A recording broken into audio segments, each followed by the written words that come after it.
Aujourd'hui, ce sont plus de 24 milliards d'euros d'actifs russes qui sont gelés en France et en Europe. Maisons, yachts, hélicoptères. Mais qui sont les propriétaires? Depuis le 24 février 2022, soit le début de la guerre en Ukraine lancée par Poutine. Vladimir Poutine, les pays occidentaux et notamment européens mettent la pression sur le super président russe et ses proches. Et une des stratégies, c'est le gel. Il ne peut pas le vendre, il ne peut pas le louer. S'agissant d'un navire, il peut difficilement le déplacer, mais tout ça continue de lui appartenir. Parmi ces très riches propriétaires russes, évidemment, nous avons de grands adeptes de la Côte d'Azur. Alexei Kuzmitchev.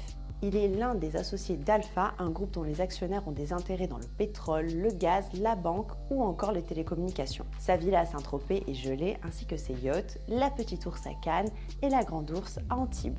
Roman Abramovich, propriétaire du club de Chelsea, il serait un proche de Vladimir Poutine. On l'a vu aussi comme négociateur entre l'Ukraine et la Russie. Son château au Cap d'Antibes, des terrains et des villas voisines sont gelés.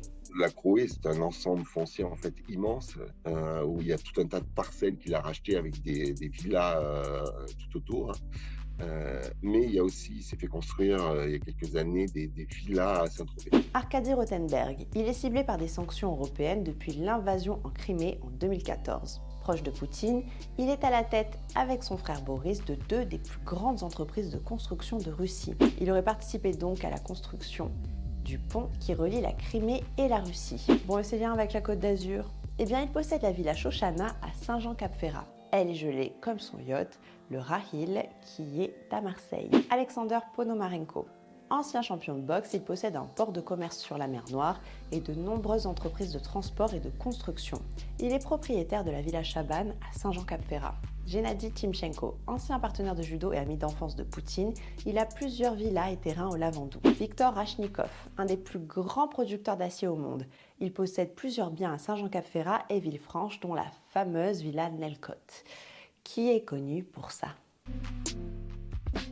Vadim Moshkovitch, il fait partie des hommes d'affaires ayant rencontré Poutine le 24 février 2022 pour discuter de l'incidence des choix à opérer à la suite des sanctions occidentales. Il est propriétaire à Nice.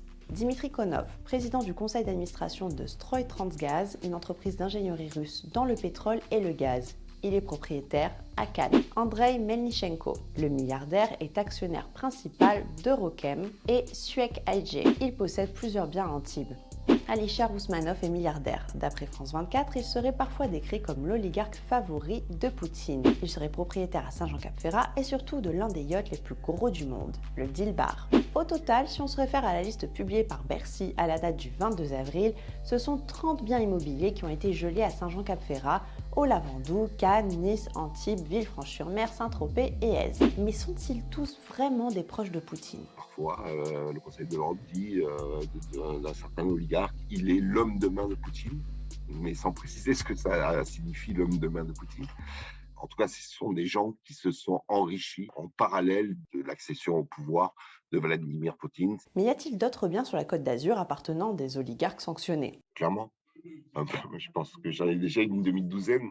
C'est souvent détenu au travers de sociétés. Il faut remonter cette chaîne de sociétés qui amène parfois jusque dans des paradis fiscaux. Et les ayants droit de ces sociétés ne sont pas toujours les oligarques en eux-mêmes, c'est parfois leurs enfants, leur épouse, leur ex-épouse, et faire donc des demandes d'entraide administrative internationale, attendre les retours. Donc tout ça prend du temps et ralentit le processus d'identification.